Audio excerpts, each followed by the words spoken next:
Hi, my name is Ophi YouTube Videos. I am a feminist and a lesbian, and I make conversational commentary videos about both of those things. And today, I would like to talk about the movie Booksmart. Okay, maybe the word like isn't the most accurate here. Booksmart won in my poll of which movie should I talk about next, even though I told you I hate it very, very much. Booksmart came out in 2019 and was Olivia Wilde's directorial debut.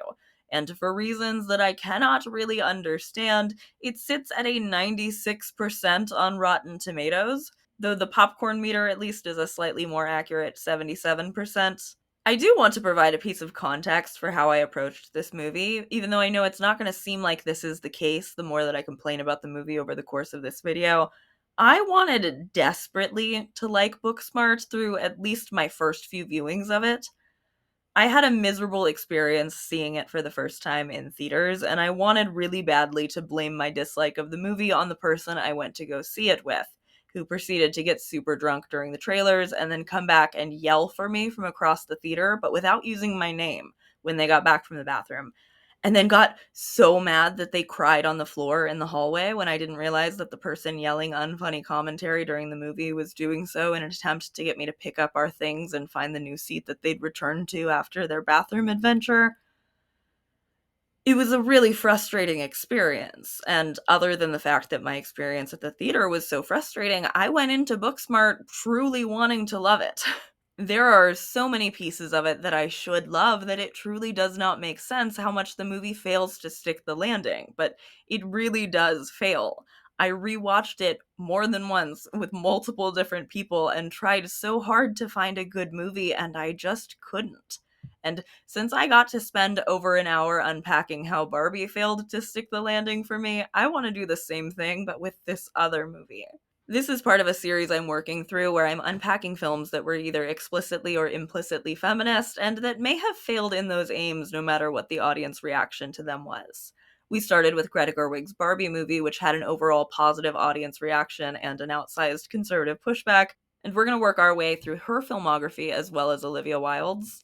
But we're not going chronological. I'm jumping over to this one. Olivia Wilde was an actress prior to her recent couple of directing projects. Probably she's most well known for playing a character called 13 in the medical drama House, or, if you're like me, for voicing Charlotte in BoJack Horseman. Olivia has directed at least 2 films that we'll be discussing in this movie review series. Booksmart was her first, which is why we're starting here and not with Don't Worry, Darling, which would come out a few years after this movie. Olivia has also recently directed and co-starred in a film called The Invite with Seth Rogen, but that's not out yet, and I have no idea how it'll be. If her track record so far is any indication, I'm going to really want to like it, and she's not going to be able to close the sale. If you haven't seen Booksmart, it is SUPERbad, but with women. Like, that's pretty much what the movie is, and the derivative nature of this film is a pretty good explanation for a lot of its failure to stand up, in my opinion, which we're going to get more to in my actual review section, but I want instead to focus first on how Booksmart was marketed and why I wanted to like it. Because it wasn't exactly marketed as SUPERbad but girls, more as a somewhat empowering teen girl best friend story. The movie stars Caitlin Dever as Amy, a character who's gay but who does not feel realistically like a queer character whatsoever to me, but you know from the trailers that she's meant to be a lesbian due to some expository dialogue. And Beanie Feldstein is Molly, her best friend, who is rude and low-key homophobic at the same time as being pushy about her friend's sexuality. Again, something you can pick up just from the trailer, but don't worry, we will be discussing it more. The trailers set the movie up immediately as raunchy and edgy, using dialogue from the movie where they talk about masturbation to flag that this is that sort of comedy, and again, this is something that I wanted to like. I'm certainly not saying that this movie is bad because I'm against the idea of masturbation jokes in comedies for women. Lay them on me, just let them actually be funny and not go on forever and ever, maybe. The trailers pretty much introduce you to the main plot of Booksmart. Molly and Amy have spent all of high school studying and preparing for college, and now nobody knows that they're fun. And this is especially upsetting given their recent revelation that their irresponsible classmates who have spent all of high school partying and enjoying themselves have also gotten into similarly good schools. So Amy and Molly are going to spend the night before graduation making up for lost time, and hijinks will ensue because they're not that kind of teenager. Get it? Because they're not street smart, they're Booksmart, if you will. And like I've said, there is plenty in here for me to like, other than how a lot of it gets executed. The script for Booksmart was not written by Olivia Wilde, which is a difference when I speak about her movies compared to when I was criticizing Barbie in the last video. Where Greta Gerwig wrote the script for Barbie with her husband, Olivia Wilde has not written the script for either Booksmart or Don't Worry Darling. The script for Booksmart was actually originally written in 2009 by Emily Halpern and Sarah Haskins. According to an article I found on IndieWire, it hit the blacklist of best liked unproduced scripts that year, and the summary given says, two overachieving high school seniors realize the only thing they haven't accomplished is having boyfriends, and each resolves to find one by prom. Then, 5 years later, in 2014, the script got a rewrite from Susanna Fogel, and then nothing else happened for a few years. So then a fourth writer enters the credits for this screenplay in 2018, Katie Silberman, who moved directly from Set It Up to her own rewrite of Booksmart after a meeting with Olivia only a couple of weeks after Katie wrapped on her Netflix movie. Here's from an IndieWire article I found. There are sometimes these projects that are around for a decade, and it's because everyone knows they want to make a movie in the core of what it's about. It's just trying different iterations of how to tell that story, Silberman explained in a recent interview with IndieWire. While the story changed over the years, that core, about two very smart best friends who tried to navigate the end of their high school experience, remained the film's driving force. And also from an article from Deadline, while the screenplay lived on the blacklist for some time, it was Silberman, according to Wilde, who added the extra layer to get her underlying message across. I wanted to infuse the film with conversation about judgment and empathy, feeling seen and not seen in others, Wilde said recently during her stop at Deadline's The Contenders, New York. I think this is a really interesting way for the movie to have come into being, and it really makes me wonder if a lot of what I dislike about it comes down to there simply having been too many cooks in the kitchen over its very long lifespan before it was produced. So Olivia Wilde and Katie Silberman worked together, and from that interview with IndieWire, it seems like much of Kate's rewrites happened after Beanie and Caitlin had been cast. But I can't say that I think that that's the only issue that Booksmart has, is all of those rewrites stacking on each other. Elsewhere in that interview, I had been hoping to make a high school movie for a long time, Silberman said. I told Olivia I wanted to make a Nora Ephron movie, and I wanted to make a Clueless type movie, because those were the movies that made me want to write when I was younger. Silberman hailed Wilde for having her own clear vision of what she wanted to write. Training Day as a high school movie. She was really playing into the idea that high school is war, and she had this incredible vision and energy and vibe about the kind of high school movie that she wanted to make, Silberman said. She wanted to tell a story about two brilliant best friends and really have it reflect 2019. We were thinking a lot about the generational anthems that high school movies can become, she added, pointing to films like Clueless, Dazed and Confused, The Breakfast Club, and Fast Times at Ridgemont High as key guideposts. They're so evocative of the decade that they're set in and what it was like to be a teenager in that decade, but they're also so timeless, Silberman said. You can watch any of those movies and get as much out of it now as you did back then. First of all, it's fascinating to name all of those influences and not name SUPERbad.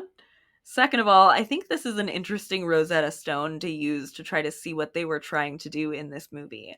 I think that Booksmart is a movie that wanted very badly to be generational, to be iconic, and I don't feel like it manages to have much substance beneath any of these nods it makes towards iconicness. I do think that their inspirations are pretty clear, clearer than pretending like Don't Worry Darling wasn't a Stepford Wives ripoff, but we're not talking about Don't Worry Darling yet. We're talking about Booksmart. Beanie's presence alone is another reason why I quite wanted to like Booksmart. Beanie is in Lady Bird, another movie that we will talk about, and she plays a minor character who steals a lot of that movie for me. So it's fun and was very exciting to see her take a lead role. I think Beanie is funny. I think she's much funnier than her brother, and even though I think the character she plays is completely insufferable, I think Beanie herself does a great job of portraying her. Like the best she possibly could have done with this material, with the exception of a few minutes, which I'll point out. But I don't think I've ever seen a single other thing Caitlin Dever was in. I know that she's in Dear Evan Hansen, but I've only watched videos about that. I've never watched the movie. And again, she's playing Amy, who is a character who is even more frustrating to me than Molly is, but not in a way that I hold against the actress.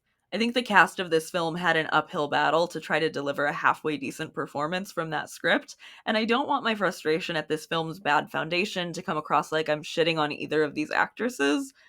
I'm shitting on Olivia Wilde's directorial debut, and probably only the most recent of the 5 co-writers that this script eventually accumulated.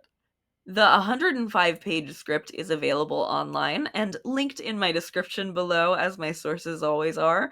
I found it on Deadline, uploaded in December of the same year that the movie came out, and man, I wish scripts were always available because this made my job real easy. So, let me get myself a drink, and then we'll take Booksmart to the nuance corner. Booksmart begins with Molly, which isn't a coincidence because Molly is the main character, even though the director and writer try to tell you otherwise.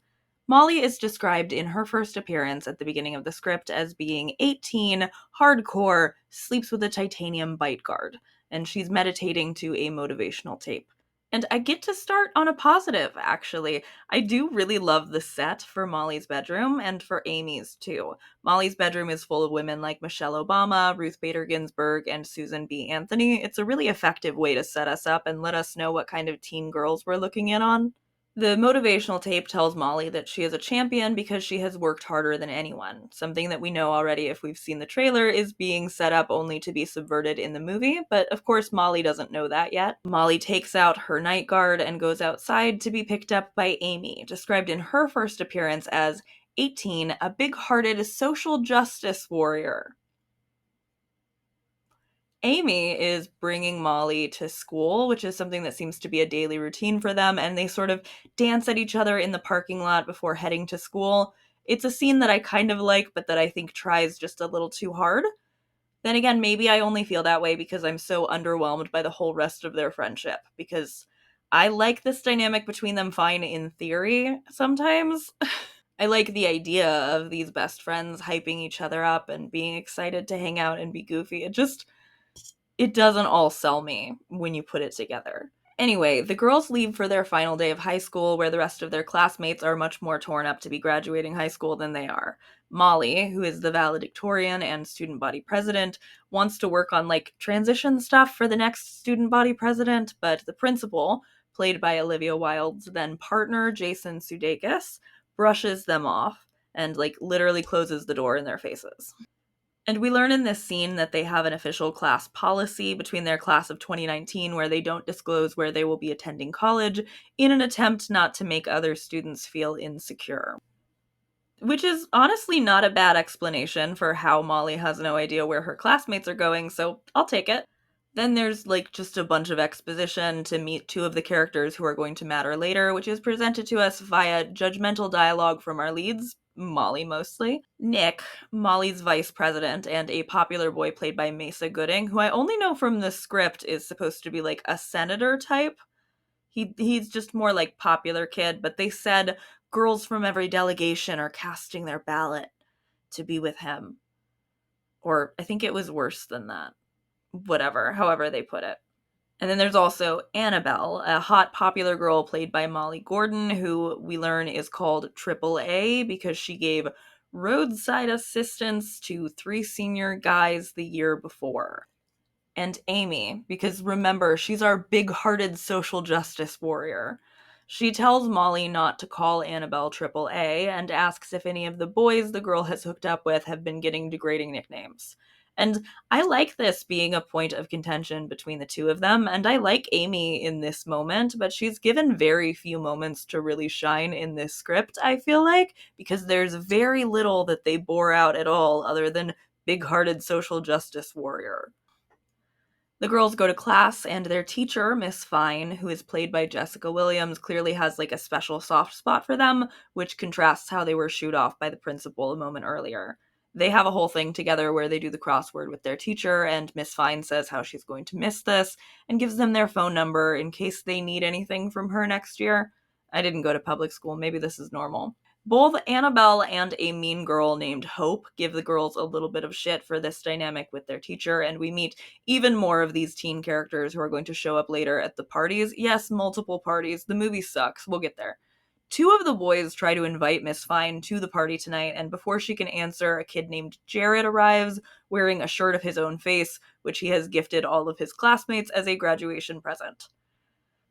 Jared, who is played by Skylar Gassando, and also Billy Lord's character Gigi, are, in my opinion, the best thing about this movie, and it's not even particularly close, but we haven't even met Gigi yet. And in this scene, we also meet George and Alan, who are described in the script as two magnificently dramatic theater kids, which, as in so many such cases when people say, means flamboyantly gay. Now, Amy is allegedly gay. We will be discussing that more.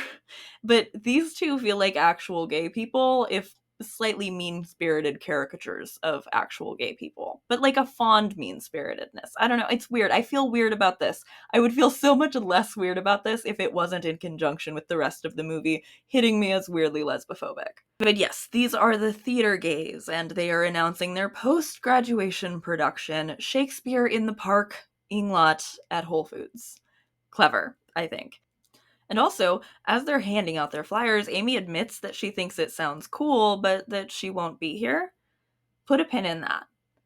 Molly informs the other students and the audience that Amy won't be here because she's going to be in Botswana helping women make their own tampons, which is weird and white savoury little plotline that comes back up later and that I don't appreciate the way it's handled. This is Barbie movie levels of this could have been commentary and chose not to be. Like, on the one hand, as with every social justice coded character ever, Amy is sort of the butt of the joke with this secular feminist mission trip she's planning on going on, but like also so is the charity work itself, more so than this seeming sense of self-importance over it, because Molly is the one who has more self-importance over it than Amy does. It's just weird. And we'll get more into this later, but I am convinced that Molly was the clear favorite of this movie even before I found evidence in an interview that backed me up. They're supposed to be equal best friends, and even though Molly doesn't get parents, but Amy does, I think me saying Molly is the clear favorite of this movie might make more sense the further we get into how this movie goes down. A lot of the rest of the beginning scenes are really just set up for later. Like, Molly tries to talk to Nick about the financials for the student body president stuff, but he's busy trying to catch chips in his mouth. And then Molly begins her movie-long habit of being weird and pushy about her friend's sexual orientation and relationships by forcing Amy into going and talking to a girl she has a crush on named Ryan, which goes poorly because Amy runs into Ryan while she's skateboarding because she's not looking where she's going. And they exchange some dialogue where we learn that Amy has been tutoring Ryan in French all this time, despite Amy acting like Ryan is some intimidating stranger. And Ryan invites Amy to Nick's party that night, which he's throwing at Anne's house because she's out of town on a cruise ship. And Amy goes back to Molly, where Molly is once again weird and pushy towards Amy. Amy counters this weird and pushiness by saying that she doesn't even know if Ryan likes girls, to which Molly counters that she wore a polo shirt to prom and then completely huffs off Amy trying to explain that there's a difference between gender presentation and sexuality. She says it's surprising that Amy would have a crush on Ryan on account of Ryan is so edgy. And then Molly gets offended in a way that just makes me genuinely hate her for the rest of the film when Amy says that she just likes Ryan and thinks that she would be a fun person to have sleepovers and lay around with. Molly, who is not remotely queer and who also is just a terrible, awful fucking friend to Amy throughout this movie on multiple fronts, but including and especially this pushiness and then subsequent jealousy over her sexual orientation. Molly gets upset with Amy for this and is like, "Excuse me, I'm a fun person to have sleepovers with," and backs Amy into explaining that there would be, quote, more vagina involved in sleepovers with Ryan. I don't know, man. If you have a lesbian best friend and you're being weird and like defensive and selfish and making her explain and defend herself if she says that she wants to have romantic relationships, I hope that you don't have a lesbian friend for much longer. I hope she's finding friends who will treat her significantly better and like actually respect her orientation. So then Amy says that Nick is throwing a party and we get foreshadowing because Molly says somebody always gets arrested the night before graduation, and that does pay off later. And then Molly continues to be weird about Amy's sexual orientation for like a prolonged little minute here. She's like complaining about how many women Amy is sure to be sleeping with at Columbia next year and makes references to vaginas and talks about scissoring, and then Amy confidently tells her that scissoring is not real, and Molly tells her not to knock things until she's tried it because Molly, in addition to being weird about her best friend being a lesbian, is also apparently more knowledgeable about lesbianism. It's so cool. It's so cool. This movie makes me feel so cool. It is maybe the most written by a straight woman scene I have ever in my life had to sit and struggle through. It's so bad, it's almost painful to watch. I fucking hate the way that Molly speaks to her lesbian friend, especially considering how she's mean to the only other gay characters. I do not find it charming, and I also do not find Amy convincingly written as a gay woman for many reasons, but maybe most chiefly for not having any fucking gay friends, and instead only being friends with this weird, codependent, vaguely homophobic bully who is homoerotically obsessed with her and bullies her.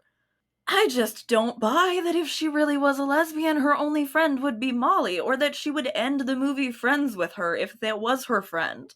And I need you to know that I am not frequently somebody who will complain about representation just for representation's sake. Because people are gay in the real world, and it is exciting to see that reflected in movies and TV shows, usually.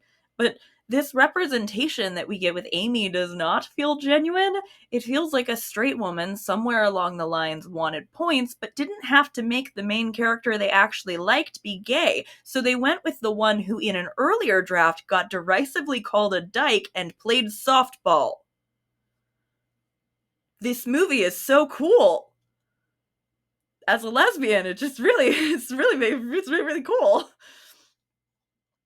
I feel so welcome as a lesbian watching Booksmart. If I had a straight friend who spoke to me in this pushy of a manner about my sex life, no, I wouldn't. We would not be friends. We would not remain friends. Molly and Amy should not end this movie friends, and this is not a movie that's willing to get to know Amy enough to realize that. Anyway, from here we meet my queen, Gigi, Billy Lord, Carrie Fisher's daughter. She's friends with that kid Jared I mentioned earlier, and Molly and Amy think that this codependent relationship is strange, though they're self-aware enough to make the comparison to their own friendship all the same, and they claim that the difference is that they are equals, which is really funny because the rest of the movie forgets that they're supposed to be equals. We get one of multiple odd statutory rape jokes. The other ones are more kind of brushing up against it, but the first one in the film is them gossiping about whether or not Jared's father paid for a sex worker for his 14th birthday. Played for laughs. Haha, it must be true. There are too many weird details about the story. And then at the end, it turns out that it's not true. It's weird. That's a literal child? Again, like the tampons thing, it's a weird joke that's looking to have an aim that isn't as bad as it sounds, because they literally say sex worker, which is interesting in terms of we're going to make a shitty joke, but use words that make you think we're progressive about it. And then the later plot line, where Miss Fine, that teacher from earlier, sleeps with a 20-year-old student who has been held back multiple times, makes me feel like the filmmakers maybe have some really weird ideas about male victims. And next we move into a scene that I do like, except that we get there because Molly is, so she's in a gender neutral bathroom, and on the way in, she calls it a weird ass bathroom. That's even in the script too. So Molly is homophobic and transphobic, confirmed, I guess. Amazing lead character, so likable. It makes so much sense that this lesbian spends all her time with her. Anyway, Molly is in the gender neutral bathroom and she overhears the group of popular teens we've already met throughout the film playing Fuck, Marry, Kill, where Molly is chosen for Kill, and it's debated at great length why she would not be chosen for Fuck. The popular kids conclude that Molly acts like she's 40, that she is a butterface but for personality, and that her vag must be stuffed with diplomas. Molly exits the bathroom stall after stealing herself. leaves to wash her hands and tells them not to stop on her account and that her vag is stuffed with diplomas and that it soon will be stuffed with job offers, etc., and that she feels good about her choices because while Annabelle was studying AP hand jobs, Molly was kicking ass and busting curves and now continues to get to do so at Yale next year. Which is when she's then informed that Annabelle has also gotten into Yale. Molly is in disbelief at Annabelle's impressive SAT score and at the realization that the jock kid will be playing for Stanford, and also that Theo, who was held back twice in the 7th grade and will later sleep with a teacher for laughs, has been recruited to go work for Google. So Molly begins to spiral, saying that this can't be possible, that these kids didn't even care about school, to which Annabelle responds that they just didn't only care about school. And this makes Molly spiral out even further, going out into the halls of the school to ask people where they're attending. That mean girl from earlier refuses to answer, but Nick is going to Georgetown and Gigi is going to Harvard, which she says was her 5th choice. Molly is clearly fundamentally shaken by this realization, and as she's beginning to sit with what it means, the rest of her classmates, also presumably all headed to great schools, erupt into condom water balloon chaos, one of them hitting her in the face in slow motion. Listen, I hate this movie, but I do really like this scene. I think it's pulled off really well. I think Beanie acts it very well, and I think that this is a setup for a film that could have actually been really good. A lot of this was all given away in the trailers, so with the exception of some of the parts that I think are strange, like Molly's homophobic undertones, the statutory rape stuff, etc., I still want very badly to be on board at this point in the movie, because I think this is actually a great setup for a movie. And I think in slightly more competent hands, somebody could have made something that was much more satisfying than this, which will very quickly devolve into just a mashup of every teen movie ever and a million montages from here. But I think this setup is cool and that it kind of attempts to say something. One thing that I do get to be positive about in this movie, I like that there are no real antagonists, other than Molly, who's a bully to her friend in a way that the movie just refuses to acknowledge might genuinely be an issue. But the movie doesn't see her as an antagonist either. And it would be pretty easy for this movie to lean into the popular kids being villains, but it decides not to take that route. And I do like this big reveal that the other kids are smarter than Molly thought they were, and that her intensity might have been unique, but that her intelligence wasn't. I would have maybe liked for at least one of these kids to have gotten in on account of being rich, and not just because everyone who went to this school was apparently brilliant, but that's not mentioned. I did find a review from BuzzFeed where someone else pointed this out, and they considered it a failure to not acknowledge class as an issue in this movie, which I think is pretty spot on, and I'll link to that review in my description below. I think Annabelle having a surprisingly good SAT score is great, but it would have been at least something to acknowledge that there might have been a reason that Amy and Molly had to work so much harder than all these other kids. I suppose the movie felt like that would have been too complicated, though, or that it would have come too close to casting one of the more popular kids as a villain for their success to not have been entirely earned. So it kind of just ends up avoiding a huge part of the conversation around what an intense privilege it is to get to go to college at all. But also, this isn't really a movie for the kind of people who want to admit that they were privileged for getting to go to school, I don't think. So after that scene I like in the gender-neutral bathroom, the movie starts its gradual process of falling apart more and more as it continues to unfold. Amy and Molly go to have a little picnic they've clearly planned for their last day of school with a little cake that Amy doesn't even get to eat because Molly throws it over the side of the hill they're sitting at a picnic table on top of after she's gotten herself all hyped up about how they have to go to a party tonight and prove to everyone that they're fun. She's also, this might not surprise you at this point, once again weird and pushy about Amy's sexual orientation and pressuring her into making a move and having sex with a woman.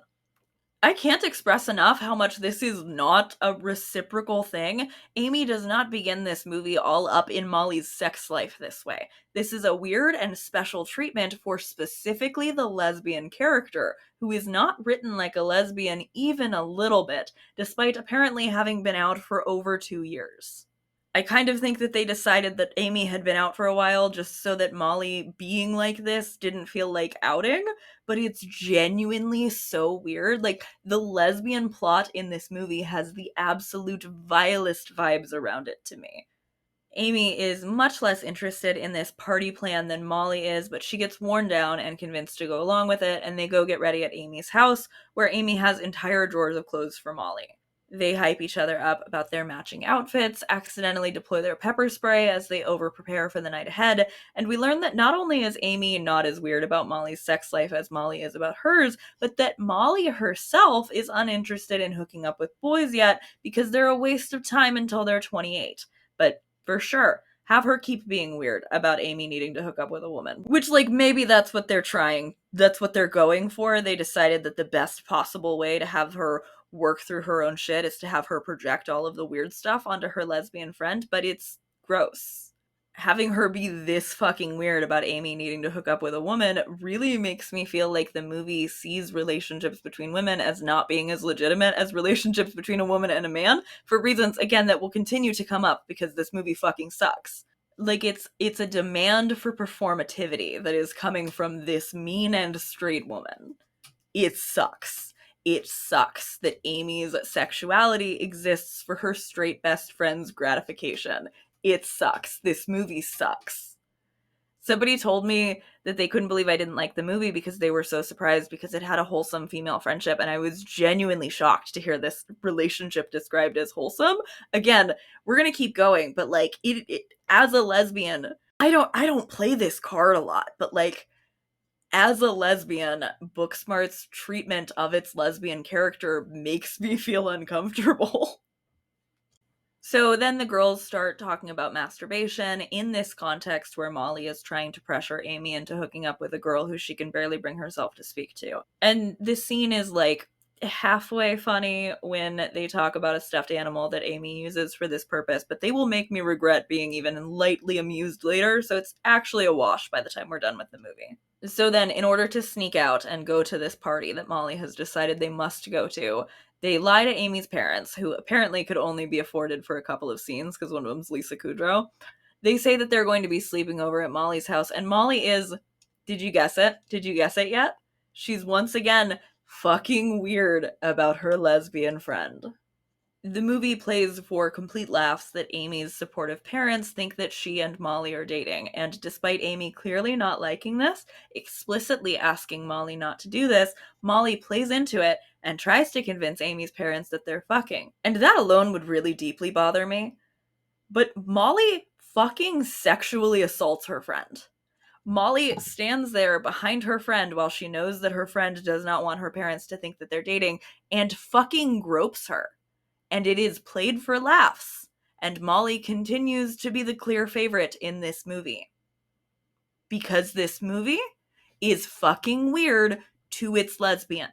I never say this. I never say this when there's like a lackluster lesbian in something. Holy fuck, do I wish they had just let both of these women be straight like they were in the original. This movie would genuinely be so much less bothersome to me if they had just not bothered with whatever the fuck they think they were trying to pull off here. Because Molly is sexually harassing and kind of sexually assaulting her lesbian friend. And it's a big joke because Molly is the favorite of the writer and also probably the director, and because the lesbian just has to eat shit and deal with the fact that Molly treats her like garbage. That is the plot of Booksmart, really. So they leave, even though Amy's parents have made a special dinner for the night before graduation, and they don't tell the parents they're going to a party, very standard teen movie stuff.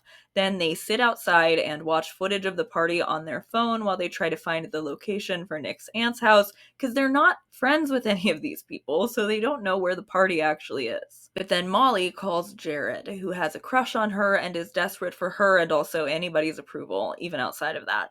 And he pulls up to pick them up in his fancy car, where he's listening to the audiobook of Lean In and acts faux sheepish about it, which I think is a pretty funny bit. However, Jared does not bring them to Nick's aunt's house. He brings them to his own party on a yacht where there is nobody else in attendance besides himself and Gigi, who calls when they're on their way and says that she's left her tin of special things in his car, which the girls open, and it looks like drugs, and it spills all over them on the way there because they just sit there with it open while he's driving, because these are not smart characters, despite what the title tries to tell you.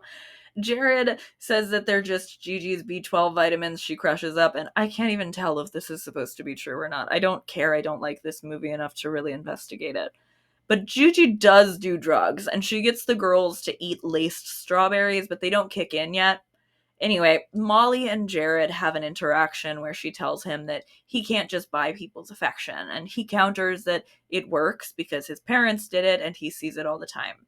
She counters that he tries too hard and that's why people don't like him, and he returns that, well, Molly tries hard at everything, which is why he likes her, which flusters her and she leaves. Again, one of my only actual laughs in this movie from Beanie's performance and her comedic timing. She almost runs into the waiter and she's like, "Motherfucker, you're everywhere." That's funnier than it is in the script. The script just said, "Oh my god, you guys are everywhere," but the way she says, "Motherfucker, you guys are everywhere," is so funny. I do really like Beanie. I enjoy the acting in this movie. I think that's part of why it's so obnoxious to me that it's this like low-key homophobic. Anyway, so Molly catches up with Amy as Gigi is trying to jump over the side of the boat, and then they run off the ship once they confirm that Gigi is fine. And Amy and Molly laugh and legitimately seem like best friends for one of the only times in the movie and catch their breath once they're outside. You can tell at this point that Amy is done and would like to go home. But Molly insists that they must keep going and attend Nick's party, lecturing Amy about how this wasn't a real party and they still need to go to a real party. And then Alan, one of the theater kids from earlier, ends up texting Molly back with an address. Amy announces that Molly can just go ahead without her and come over once she gets back to the party. And Molly responds with what's essentially their safe word, Malala? Yeah, like that one. Like Malala. And we're told that they only get one Malala a year, which means that the other white woman has to go along with full support with what the first white woman wants, no questions asked. I don't know why they possibly would have like come up with this rule in advance and called it Malala. Like, it's just hate this movie. It's some of the most legitimately white feminist bullshit I have ever seen on screen. Anyway, Amy complies because the moral of this movie is that Amy always needs to eat shit and go along with whatever Molly wants. So they call a lift and they go. And the driver is Jason Sudeikis, who has to drive to supplement his school salary and who's writing a detective novel about a pregnant detective who can tell she's close to a clue when the baby kicks in her stomach. And this scene devolves into, did you guess it? Did you guess it yet? I think you might have guessed it. It devolves into Molly being weird about Amy's sex life again and pressuring her into watching porn in the lift, which you might not have guessed the second part. And it ends up being played over the speaker and goes on for way too long and is not funny to me even remotely. And it's how uncomfortable Amy is during all of this that bothers me so much. The movie just again and again and again shows Molly pushing and sometimes outright violating Amy's attempts at boundaries. And that's just a jokey, silly thing where the ultimate solution is that the lesbian needs to just eat shit. It sucks. This movie sucks. That was the end of my alcohol, and I don't know how long I can do this without booze. So they go to the address Alan sent them, which is where George is throwing what is definitely the coolest party out of the three that we see in this movie. A murder mystery dinner where everybody has roles, but Molly is much too good to participate, even though Amy is clearly fucking interested, and this is a party, and the whole deal was that they needed to go to a party and have fun, but God forbid it be the kind of fun that Amy seems interested in, because Amy does not matter as much as Molly. Gigi is also here for some reason and informs them that they're much more sober than she thought they would be after the strawberries she gave them, which prompts them to immediately at that exact moment get super high because this movie sucks.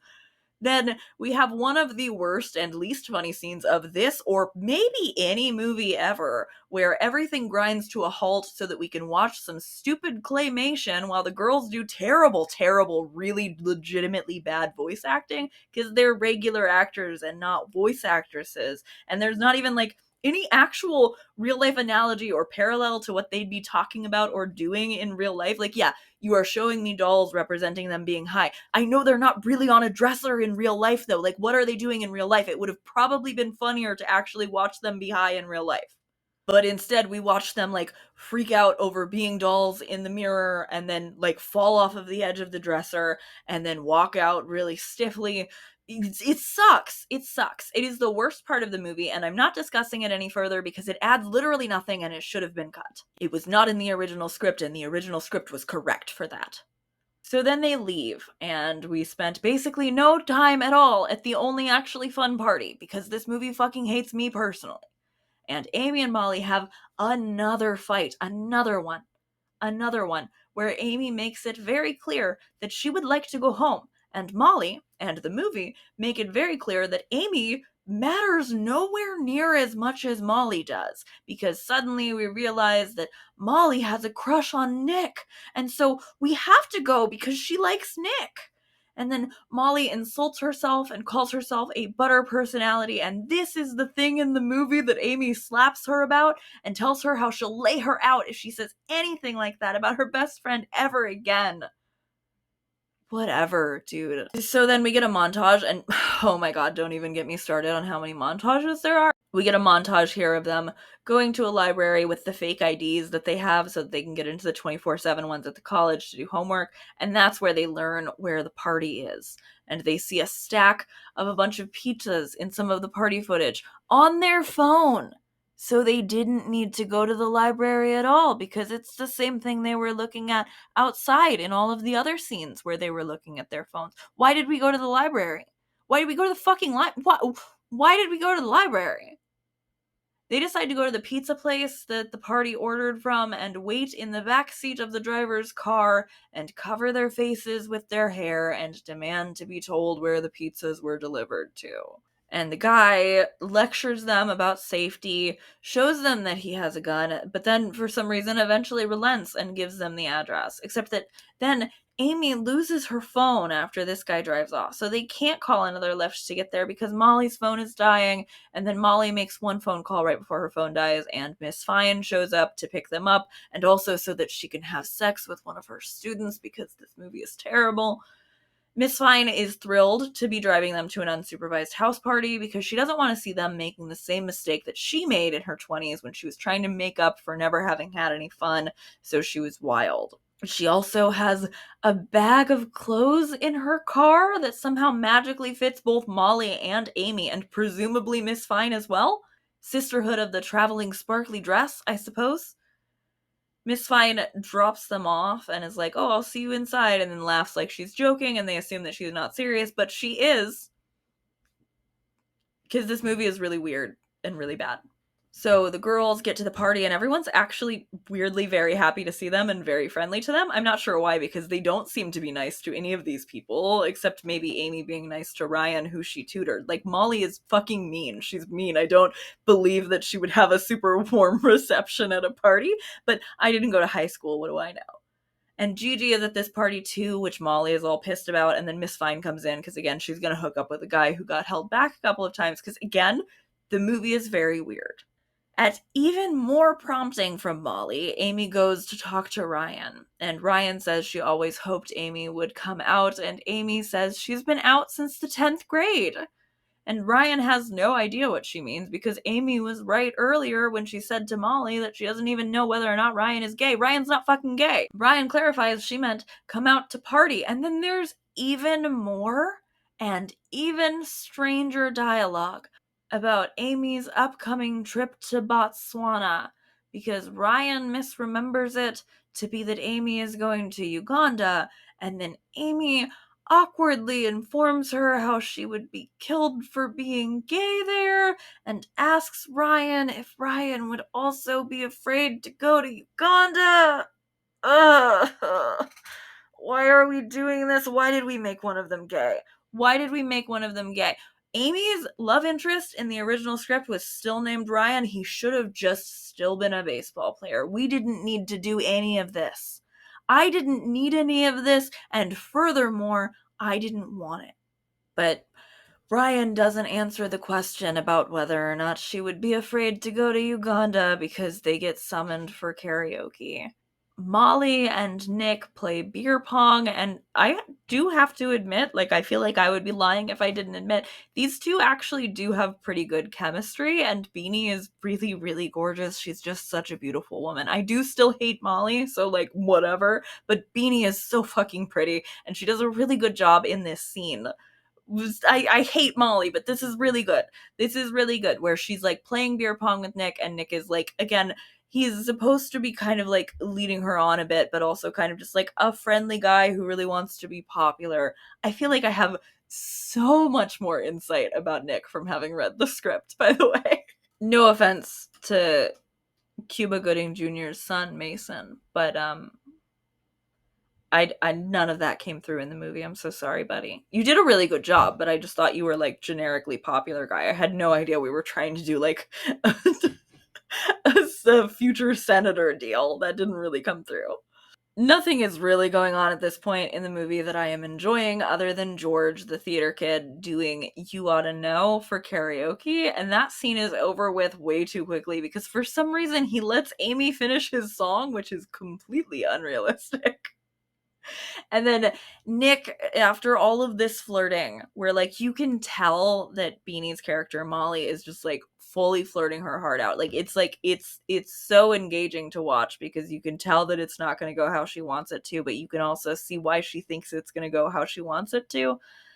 Nick asks Molly to stay put while he runs outside real quick to check on something that he heard by the pool in the middle of their game of beer pong, and she agrees that she won't go anywhere. But when he goes outside, he ends up joining Amy and Ryan in the pool. And Amy swims under the surface of the water. It's this big dramatic scene, and she emerges to see Ryan and Nick making out with each other. She clearly feels like an idiot and is heartbroken, and she hurries inside to find Molly and ask for what feels like the billionth fucking time tonight if they can just go home.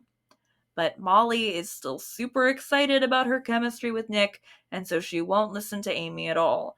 And Amy calls their white feminist safe word Malala again, which we have established that they always honor, and that I still can't tell what actually has to do with Malala herself. But because Molly is a terrible friend, canonically a terrible friend, she just fully ignores it.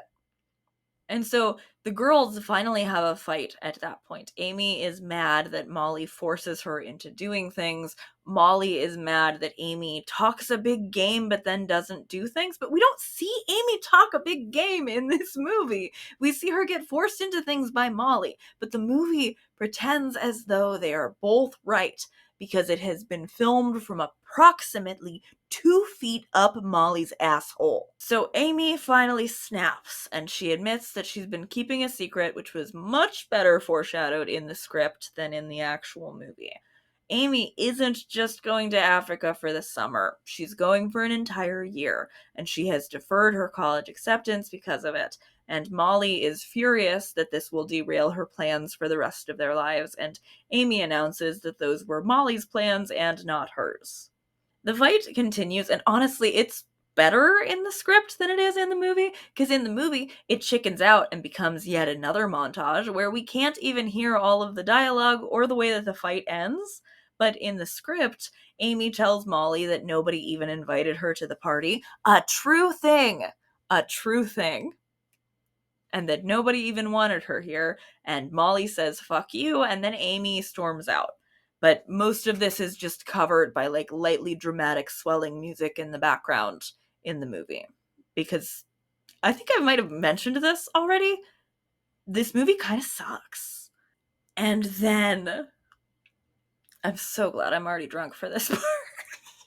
And then, because lesbians have to have sex, and that's like a weirdly present plot line in this movie. They have to have sex, even if it makes no sense. They have to have sex for Molly's satisfaction. Amy randomly fucks the mean girl character who has had no personality other than being mean to her because she runs into her at the bathroom in the party. And oh my god, do I wish I still had a drink for this. So Amy goes in the wrong place when she's attempting to do hand stuff. Why? Why? She doesn't know what it feels like. What? It's so fucking stupid. And then also, again, just because this movie hates me personally, it hates Ophi YouTube videos herself. Here's the thing about me that's never really had any reason to come up on my channel. I am, like, kind of severely emetophobic. Like, it will ruin a movie for me if there's just, like, random humor about people being sick. Um, I understand a lot of lesbians really got into Pitch Perfect, but I could not, because the first few minutes of Pitch Perfect are like an actual nightmare for me. They make me feel sick to even think about, let alone to watch. I am very emetophobic.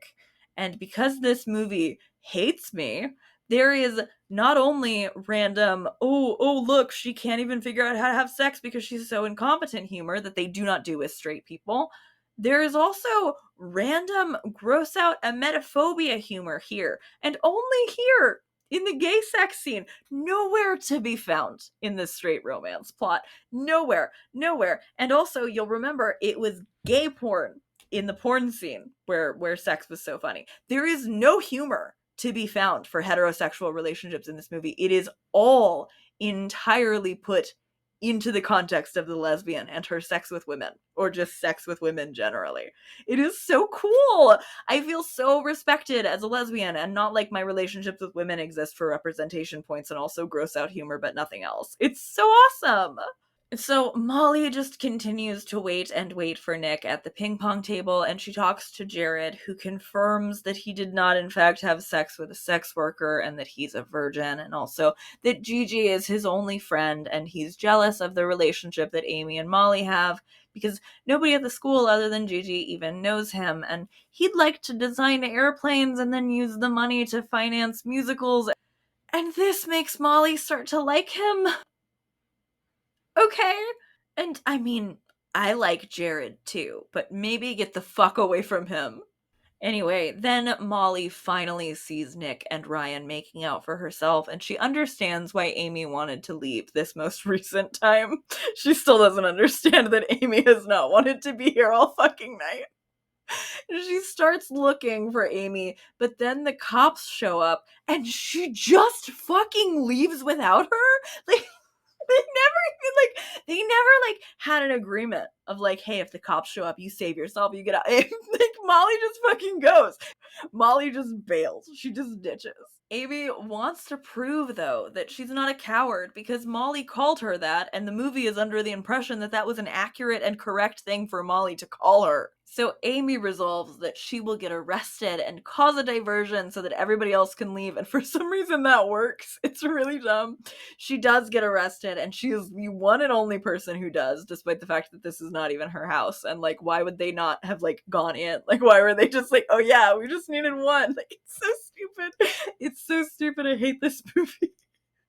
But yeah, Amy gets arrested and Molly leaves without her before this even happens. Like, at least from the way that the timeline plays out in the movie. Because she's a terrible friend. So Molly is like walking home and she ends up getting a ride from Annabelle. And Annabelle tells her how much it hurt her feelings that even the other girls participated in calling her Triple A. She expected it from the guys, but not from the girls. And then Molly even owns up to the fact that Amy never called her that, and she apologizes for having called her that. The moment I like. A rare lowercase w for Molly, whatever the fuck her last name is, from Booksmart. And Annabelle asks for Molly to just not call her Triple A at Yale next year because she wants people to know her real name. And Molly is like, of course, Annabelle. And then they like laugh over how like too serious for the moment that was, I guess. This is like one of the only things I halfway like in this movie, but it comes at a point where I am just so annoyed that I can't even enjoy it. Like, I just hate it. I just hate it. I hate this movie. I told you in the poll how much I hate it, and you voted for it anyway. So I hope this is what you wanted.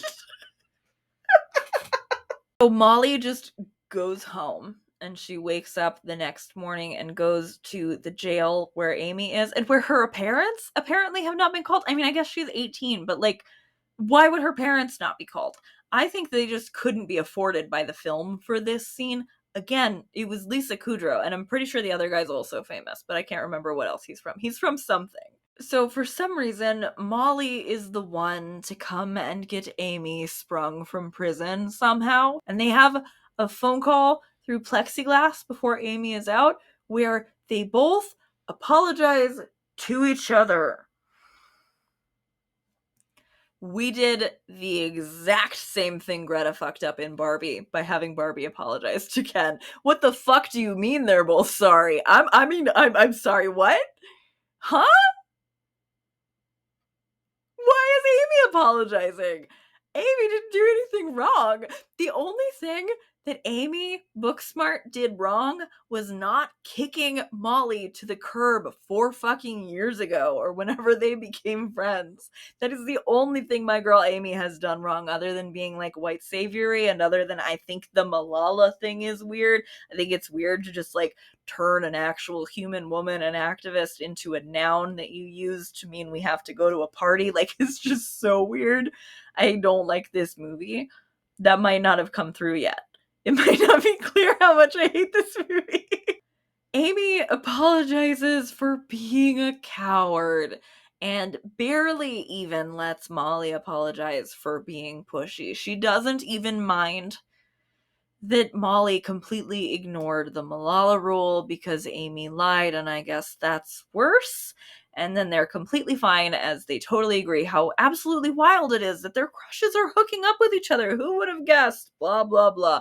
Okay, first of all, casting aside, because I really haven't yet, but like casting aside just like the weird white feminist baggage of using Malala in this way, we're taking that aside. We're pretending for a moment. Pretending that they're like safe word and that their agreement for you have to have my back, no questions asked. Pretending that it was just like a completely neutral word. Pretending it was pineapple, right? If Amy called pineapple mere hours after Molly called pineapple, and Molly's safe word was respected, and Amy's was not. Like, what? Why is that not something that Molly actually has to apologize for? Like, how is Amy suddenly cool with that? Why is Amy cool with that? Amy has no self-esteem. I can't wait for Amy to meet some nice woman in college. Not even a crush, not even a relationship. Just some woman who she will speak to about her weird ass codependent friendship, and she will get the advice that I would give, which is you should maybe block that lady's number. What if you just blocked her number and unfriended her? That's the advice I would give, and it would be good advice. Amy, Amy Booksmart, if you're out there. I just don't buy Amy the coward. I know the movie wants me to, but I buy Amy the woman who is being bullied by the person she thinks is her best friend, which is a much more interesting movie that Olivia Wilde did not feel like making. Molly gets Amy out of jail because she trades information about the pizza delivery driver who they had been in the car of the night before being a serial killer. They speed to the high school in Jared's car, where Jared is giving Molly's speech so that he can stall for time for her, and she shows up and kisses him and then gives a speech that was not the one that she had prepared and that Jared had begun for her. Molly talks instead about how she was so scared of her classmates and that now she knows she doesn't know more than them because there's still so much for everyone to learn. And then, despite the fact that she did not feel this way one night ago, she says that high school was perfect. Which just makes no sense with the last 4 years that this character apparently experienced, but whatever. One night of being the worst friend ever to your lesbian bestie apparently means that high school was perfect, I guess. Then we see Amy's parents again, who did not pick her up from jail, I will remind you. Her mom and Molly are helping Amy pack for Africa, and there's this long and extended gross out scene with Amy's parents like kissing the stuffed animal from the scene where the girls were talking about masturbation, and it sucks and I hate it and it's terrible. And then the mean girl, her name is Hope, but it doesn't matter, so I didn't tell you. Her only personality is that she is mean and above it all. She comes to give Amy her clothes back from the bathroom when they were having sex before Amy got sick, and they kind of like imply that Amy and this mean girl who she has nothing in common with are going to do a long distance relationship despite not having anything in common other than wanting to take a gap year and travel. And what? What? Amy is just about to leave for Africa for a year. But the movie agrees with Molly, as it does about everything, that lesbians have to have sex and be in relationships or else they're not valid.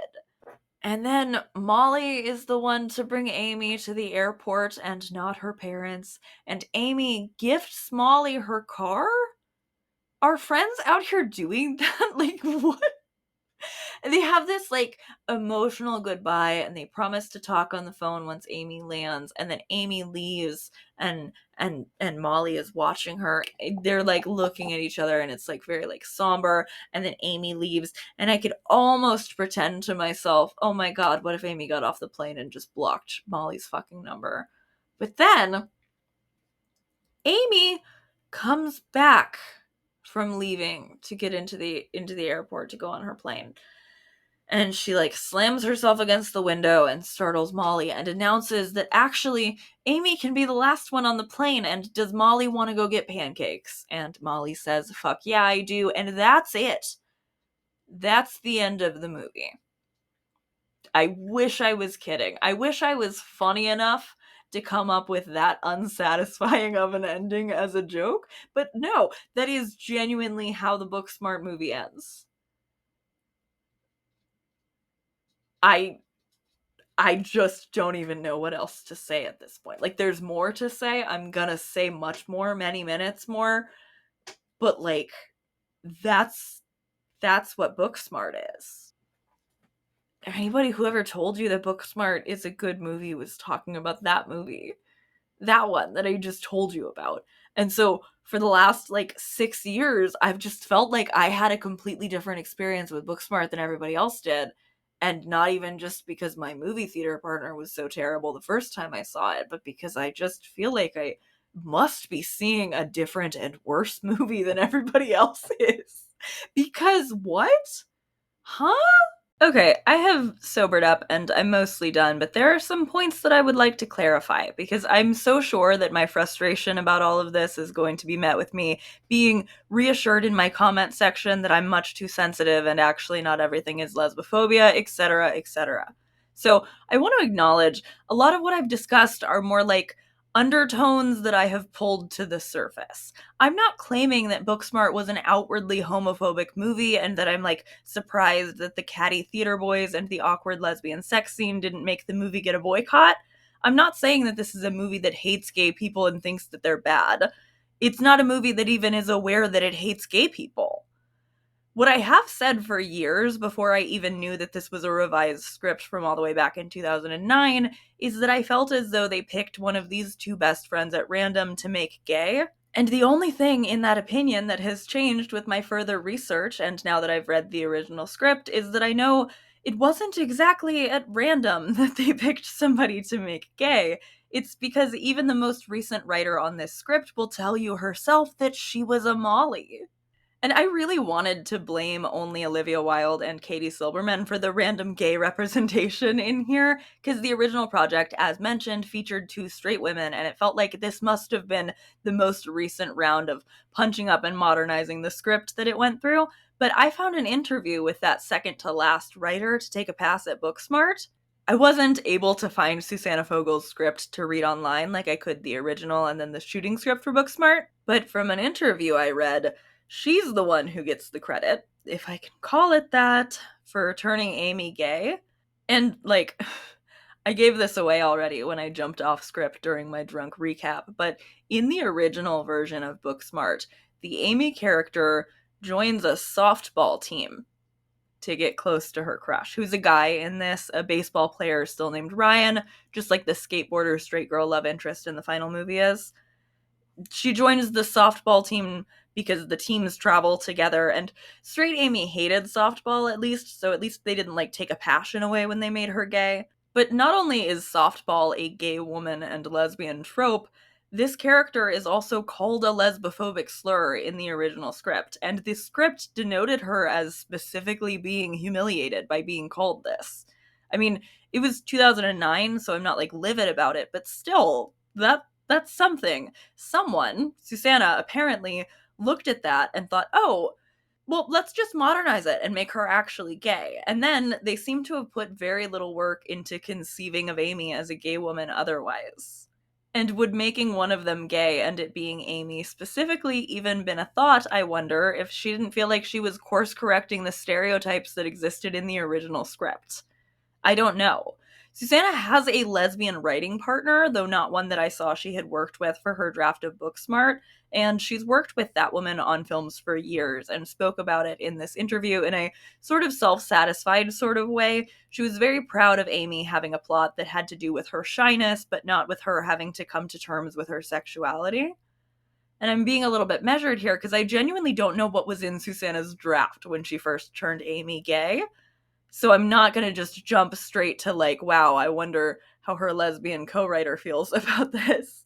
I don't know if Molly still sexually harassed Amy the whole way through in the first gay Amy draft. I don't know how much of that came from Silberman. I don't know. I only know what came out and how it made me feel. And how it makes me feel is really frustrated and very isolated and kind of used, which I know are all very dramatic things to say, and it's truly not that deep. It's just a movie. But I've had this weird angsty frustration that I've felt about this film every time I've thought of it for years, no matter how many times I tried to watch it, because it pretended like it was a movie for me, and it was not. And even though there were a couple of times when I was first rewatching it for this video that I flagged to my friend Little Shop of Valley that something felt a little off or that I really didn't like Amy's treatment, it wasn't until I was really sitting and reading the script as an arrangement of story beats I had to then tell that I realized one of the specific ways that this movie hits me so wrong is that it's, I think, specifically weirdly lesbophobic. And to my earlier point about it not even knowing that, I think that the movie wants to be doing a Schitt's Creek style homophobia just doesn't exist here, tolerant utopia mindset. Like, it's entirely too progressive of a movie to even have a homophobic bully character, or at least not a homophobic bully antagonist, just its favorite lead. This is not a movie that's going to tell you a slur, and that's fine. I super don't need every gay character in every piece of media to experience homophobia. I don't actually even want to watch that most of the time. But this movie is so proud of itself for just having a gay character that it puts no thought into how it then treats that gay character. Kind of like how in the Barbie movie there's a black woman president, which is super cool, and she's the only character who gets a bleeped out swear word, which is a little bit less cool. Yeah, Booksmart does not make Amy experience outward homophobia, but it repeatedly makes her the butt of a joke in a way that it just does not care to do to Molly. Molly doesn't get a gross out sex scene with a boy. Molly is pretty cool and unfazed and confident as she pressures Amy into watching porn against her objections in the backseat of a lift. Molly gets her heart broken because the boy she's into isn't into her, but the movie is tender with her and with that in a way that it just does not spare for Amy.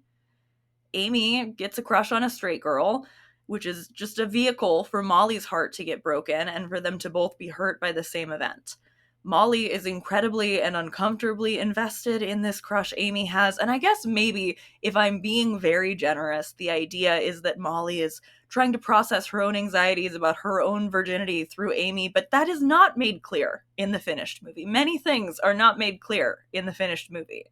And then, to make Amy's plot worse, she, for no reason, hooks up with the only other person in this movie who is nearly as mean to her as Molly is. And then there's not even just one, but two different gross out moments in that sex scene, and Molly mocks her for it in the final scene of the movie. It's the kind of thing that just really starts to grate.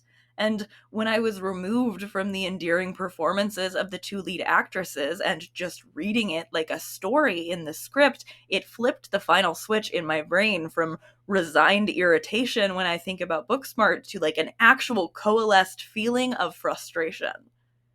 There could have totally been a better movie here. There are the bones of a better movie here. There are the performances of a better movie here. But the script completely fails itself. I'm set up during this movie to want to see these two girls stop being friends. I was kind of hoping that I would discover that that was a feature in the original script from 2009, but it wasn't even back then. I kind of suspect that that's one of those surface level feminist things where each writer who took a pass at this felt like they would be accused of being anti-woman if they let these friends go their separate way at the end. Like, true activism is if women stick together even when they're horrible. Molly is also still horrible in the original script, but she's more so horrible to a romantic rival than she is to Amy. She and Amy do still fight and grow apart, but then become best friends again once everything is over with in that one. And in this movie, even though, yeah, Amy is still going to go to Africa for a year, Amy and Molly just completely sidestep the very glaring and obvious flaws in their relationship in favor of going and getting pancakes before Amy gets on the plane. Might have seemed like a joke when I was saying how they shouldn't be friends anymore, but I'm being so serious when I say that that's the route this movie should have taken. I think it actually would have been really cool to see a movie that was about these two young girls who had been very codependent ending their friendship and going their separate ways. I think that would have been realistic. I think that also would have been representative of the sort of very formative friendship breakups a lot of women had in their adolescence and early adult years. I don't think it would have been an anti-feminist film for them to not end the movie being friends. I think it would have been an honest one. Not every friend you have lasts for your whole life, and it is okay and fine if somebody is demanding more than you can give them to simply stop giving them what you were already letting them have.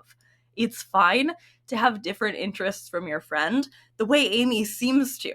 Again, Amy is legitimately interested in the theater party, but that doesn't matter because the movie had to be about Molly getting her back on track and leading her to the final party at the end of the night, which I guess is why Olivia thought it was like Training Day, which is such a weird movie to want to make a high school version of.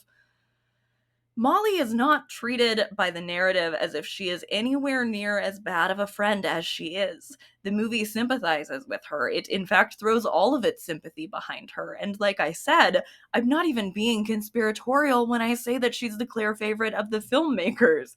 This is what the most recent writer said in one of those interviews I read. I was a real Molly in high school. I did not party that much, and I think I convinced myself it was because I was doing the responsible thing. Then I got to college and saw all the kids who I thought were just partying in more advanced classes than I was. I was like, wait a second, what have I done? In a lot of ways, I pitched a story that was wish fulfillment for me. Look, I mean, it's fine to relate to your character, but it is so completely and totally clear every step of the way that this movie was written by a Molly and probably also directed by one. From the way that Molly is framed as justified to the way that she gets to insist and have it taken as law that she and the best friend she bullies, drags around, sexually harasses, and ignores the consent of are actually equals. I think maybe the movie thinks that Amy leaving for Africa and getting any distance at all whatsoever from Molly is Molly's moral, the lesson that she learned, the big "your dreams, not mine" speech Amy gave to her when she was talking about all of their plans being derailed by Amy's gap year, etc. But, like, this brings me to another issue I have with the movie beyond the weird lesbophobia. Amy was already always going to go to Africa for a year. That was already in the works for her before the movie began, and it's still in the works afterwards. So it kind of doesn't really feel like there are any actual stakes to this wild 36 or so hours we spent with the girls in this movie. I mean, I guess Amy gets arrested and they're a little tiny bit late to graduation, but I don't really feel like the time that we spent with them actually meant anything for the rest of their lives. And I know I already mentioned that this movie is basically just SUPERbad, but with girls, and that was something I heard from my friend Marty, but couldn't really back up for myself until I was working on this video, because I had never seen SUPERbad, and I wasn't particularly interested in it, but I watched SUPERbad now, and yeah, oh my god, this movie is just SUPERbad. Pretty much any plot point you could pull out of a hat from either of these movies happened in SUPERbad before it happened in Booksmart. Even things that feel absurd. The Amy slash Michael Cera character sings at a party in both. The Jonah Hill slash Molly character, and Beanie is his sister in real life, likes porn and is pressier about it than the Amy character is. Somebody gets sick in the middle of this sex scene. It is egregious. And then, of course, also the larger plot beats. we have to go to a party because high school is ending and we're running out of time together and we're going to end up on various detours along the way and also have a big fight. That's all also super bad. And it's funny because it's all of the little details that make me more angry. I would have been much more forgiving of borrowing "we have to get to this party" from Superbad if the rest of Booksmart had been just a touch more original in ways that weren't just weirdly lesbophobic. And the main real divergence in those two movies, funnily enough, is a thing that I have mentioned and that I will mention again in my script doctor portion, as should have happened in Booksmart. Michael Cera and Jonah Hill grow apart at the end of Superbad. They have a heart to heart, they tell each other that they love each other, which is more believable in Superbad somehow than in Booksmart, even though Booksmart was desperate for me to think that those two girls loved each other. But Michael Cera and Jonah Hill end up parting ways at the end of the movie. There's no fake out, no weird emotional weight undercutting, I can be the last one on the plane sort of last minute ending. Just some guys actually having a night that changed the course of their relationship and brought things that were simmering to a head. And yeah, I guess the guys in that movie also were always going to part ways no matter what happened throughout the course of the night, but we actually sit with Michael Cera keeping a secret in terms of his future living arrangements, where there's really not so much showing us that Amy is keeping a secret at all until she blurts out that she's going to Africa for a full year. I don't know, I just feel like I need to state for the record how impressive I think it is that it is possible to make the movie Superbad but worse. In terms of what I would do with this script and this concept, I've already told you a lot of it. I would keep a lot of these bones. I like the realization that they're not better or smarter than other people just because they worked hard, and I even like the character with the degrading slut-shaming nickname and Molly and Amy disagreeing over how to refer to her. But I would have had Amy and Molly just grow apart the rest of the way in the movie if I had made it. I would have taken Amy's side, for one. I would have cut significantly back on the weird sexual harassment Molly does towards her. But I also think that there's a version of this movie that could have been made without all of that, where we were presented with there not really having been one of these girls who was more correct than the other, which is what the movie wants. The movie doesn't want for either of them to have actually been wrong. I would have also spent more time with the theater kids at the murder mystery party, clearly, and I would not have done the weird and weirdly objectifying claymation scene. I would have leaned instead into Amy's obvious interest in the party and the game, and I would have let the big fight be about that, about Amy wanting to stay and have these other friends, rather than getting out of it completely that Amy might have different interests than Molly by having them just get massively high out of nowhere so that they can't even enjoy the party. I would have had them make a point of how much Molly overrules Amy's desires and clearly stated boundaries, and had it play off into something other than this weird idea at the conclusion that in order to grow up, Amy needed to stop being a coward, which means that she needed to do whatever Molly wanted her to do, other than going to Africa for a year. Like, Molly, when she apologizes, she's like, I know women apologize too much. Girl, you don't apologize too much. You apologizing for being a bad friend is not contributing to women over apologizing. Oh my god, just fucking apologize. It's so, the movie agrees with that though, I feel like. It's so frustrating. Anyway, I also would have probably given Molly parents, or at least made a point of her not having them. Like, maybe that's why she's so fixated on Amy. Maybe that's why she has an extra bed and clothes at Amy's house. Maybe she's jealous of Amy's parents and her home life and her family structure, instead of being weirdly psychosexually vicarious about her sleeping with a woman. And I would have absolutely 100% cut the principal giving them the ride in the lift, both for how much this movie fucking drags in the middle, and also so that we could get rid of yet another instance of Molly being weird and dismissive about Amy's boundaries about her sexual harassment. I also probably would have admitted that more kids than just Jared and Gigi are rich. It's really weird to have Amy and Molly be all scoffy over Jared and Gigi being the 1% when they are clearly attending a rich kid's school. It would have been much more interesting to just admit that it was a rich kid's school, I think. I think a coming-of-age comedy about two ambitious young women who became friends because of their mutual ambition and their post-high school dreams, who then become ambitious about having fun before the end of the school year, and they realize in the process that the friendship does not actually serve them as individuals. That could be extremely good in the right hands. I think there are ways to make that funny, and I think that there are ways to play that out that wouldn't make it some catty movie about how women can't actually be friends. Like, think of a movie kind of like this with a Portrait of a Lady on Fire style ending where one of the women sees the other after a very long time, and even though they don't even engage, it's clear they've made a big impact on the other's life and think of each other fondly. We could have flash forwarded to one of them being very accomplished, the other one seeing it, similarly accomplished in a different film, and giving like an affectionate, troubled sigh and smile before reaching to buy the other's memoir at an airport or something. That would have been cool. I would have loved that. Friendships end, and friendships where one participant is sexually harassing and straight up non consensually groping the other one absolutely should end. It feels so strange that this movie wants to come so close to representing that and then just chooses to pull its punch and not do that. I also would have just probably taken out the bathroom sex scene altogether or not played it entirely for laughs. I would have maybe done something with a similar level of sincerity and fondness for its lead as Molly got when we saw Molly get her heart broken. Or maybe, if I had somehow as little interest in doing right by my lesbian lead as any of the writers on this project did, I would have just let Amy be single but gay, or put any effort at all into giving her chemistry with either her first crush or the second crush. But it is so extremely, extremely difficult to invest in either in the movie we got.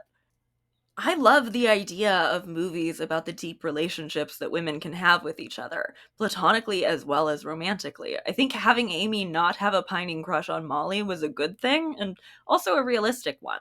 I've had so many close friends who are women who there's been nothing romantic with in our relationship, and I think that it was smart to dodge that pining lesbian trope in this one, but I wish that they had remained remotely thoughtful about anything other than that. I just don't think that they subverted the lesbian is kind of weird about the straight one meaningfully when all they did was make the straight one super weird and frankly kind of predatory about the lesbian one. Booksmart is like an hour and 45 minutes long, and it feels like it drags on for several hours. While I'm watching it, I always have the thought of how much I would just trim out if I had it open in my video editor. And even though I love to think about and complain about movies, I don't often start feeling the need to literally edit like I do with Booksmart. Also, this part goes without saying, I think, but I absolutely would not make Jessica Williams sleep with a student. I have genuinely no idea what they thought they were thinking there. Jesus Christ.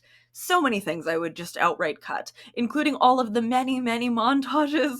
There are so many montages in this movie, it's ridiculous. I think you could cut a solid 15 minutes of the movie out if you just went by montages, and the movie would just work a lot smoother, even before we got to addressing any of my plot criticisms. But I would love to know what you think. Did anybody actually find Amy to be good lesbian representation? Because I feel like I need to stress that it's not that I think that Amy needs to have dated women. It just needed to be less of a big deal that she hadn't. Also, I think that the shot of Amy's bumper stickers is kind of funny, but also kind of points to this. Like, there's no rainbow decal. There's just an assortment of what feels like a very focus grouped collection of bumper stickers a feminist mother might have. And though they do age her up in this way, I do want to mention too that I think that Booksmart does at least like its teenage characters significantly more than Barbie liked the young girl in that one. Like, this movie likes Molly significantly more than it likes Amy, obviously, but it isn't aware of that, where I feel like Barbie kind of purposefully used Sasha as an antagonist to make Barbie cry and pretend like the director had addressed some of the criticisms of the Barbie brand. And if you haven't seen my Barbie video, but you enjoyed this one, you should check the Barbie one out. I will link it below. It's the same format. I decided if I hate a movie enough, I should get a little tipsy when I tell you what happens in it. It makes these a lot more fun for me, at least. I hope it makes them more fun for you too. Thank you so much for watching. I think our next movie is going to be a jump back over to Greta Gerwig, but I have a couple other regular videos to make before that. I would sure love to talk about Lady Bird, which is a comparable letdown to me when it comes to how badly I wanted to love something compared to how I felt about the finished product. Maybe make sure you're subscribed if you don't want to miss that one when it comes out. Thank you also to my lovely Patreon friends, a few of whose names you can see listed on the screen right now. Patreon is a great way to help support me financially, and you get a couple extra videos from me a month over there. Thank you so much to everybody who has supported me there, who has kicked me a few dollars on my coffee, or by super chatting or super thanking me. It is such a huge help. Especially because I think way less people just watch YouTube in the summer, and my views and therefore my checks have shrunk significantly recently. This seems to be a widespread thing, judging by what I've seen from other creators, but I wanted to mention it just to specifically say thank you to those of you who are here no matter what I'm talking about and who tune in even when I'm just discussing movies from years ago. It is really, really cool to be able to have this be my job, and I appreciate it and you so much. I love you. I will be back again soon. Bye. This is not, no offense to Mr. Cuba Gooding Jr. No offense to Cuba Gooding Jr.'s son, whose name I cannot remember, and I could scroll up and check in my script, but I will not right now. I'm so sorry. I should. I should. What is it? Oh god. Mason. And this makes Molly start to like him. Okay, sure. I mean, I like him too, but maybe maybe get the fuck away from him.